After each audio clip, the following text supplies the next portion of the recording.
Guys, welcome nga pala sa aking channel, ang Cheche Anit. So ngayon guys, ang ipapakita ko sa inyo is itong in-order kong car humidifier sa Lazada.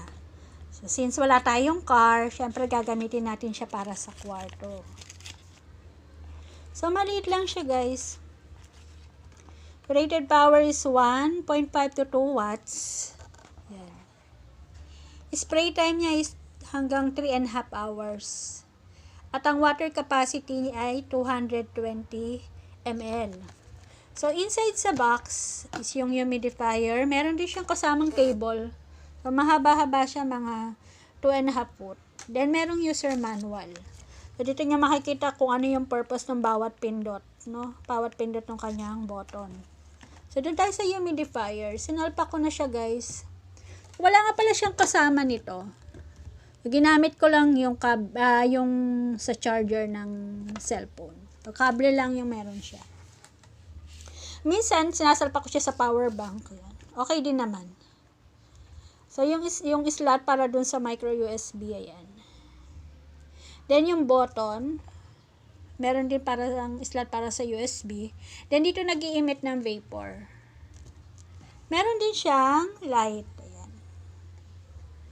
So, maganda to guys kasi minsan dry na yung air sa loob ng kwarto.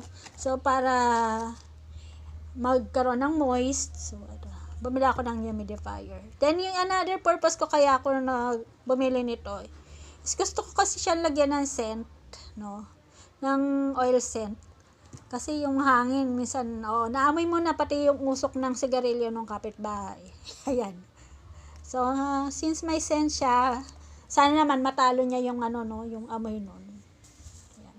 So guys, buksan na natin yung humidifier. So unang press, short press, mag-open yan. Ayan, nag-blink na yung kanyang LED, yung light. So tuloy-tuloy yung pagbubuga niya ng vapor. Then yung light niya, kung mapapansin nyo, nag-iiba-iba siya ng kulay. Sa gabi nga, ang ganda niyang effect. Madilim yung kwarto, tapos yung light lang, para ka ng may lamp. Disco habang papabango siya ng room. Yan. Okay. So, ako kasi ginagawa ko, hinahayaan ko yung tuloy-tuloy niyang pagbubuga hanggat hindi ko siya naaamoy sa buong kwarto. So, mga 20 to 30 minutes talaga. Yan. Bago ko binabago yung setting nung humidifier. Yan. Ayan. Pero napansin ko guys kasi nung unang try ko sa kanya, yung 220 ml, hindi siya umaabot ng 3 oras. Mga lang, more or less, mga 2 hours, mahigit. 2 hours mahigit yan. Yan. Then kung gusto mo naman na intermittent, para mas matagal yung, maubos yung liquid sa loob, yun yung isang press pa. So susunod na short press, ayan. Yan, nag-blink na. Ibig sabihin, may command na siyang natanggap. So, ang mangyayari sa kanya, intermittent na yung pagbubuga niya ng vapor. Yan, magbubuga siya ulit for 4 seconds. Yan. Then, mamamatay siya ng 6 seconds. So, magbubuga na ulit. Kaya dun nga pala sa mga nagtataka dun sa ilaw, paano ba patayin? So, ilolong press mo lang yung nag-iisang button na rin na yun ng 3 seconds. Yan.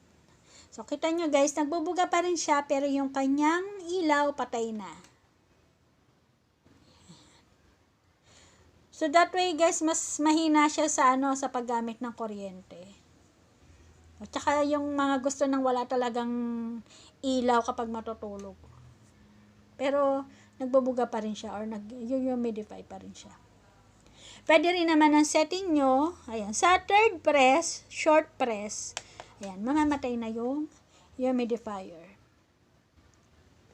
Pwede rin naman na kung gusto nyo patay yung ilaw pero tuloy-tuloy yung pagbubuga niya ng vapor. Buksan ulit natin.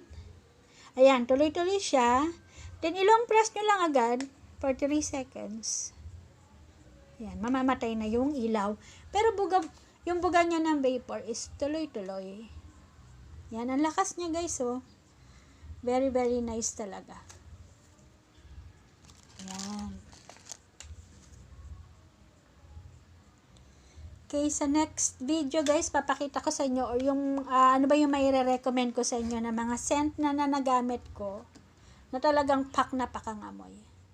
Thank you for watching.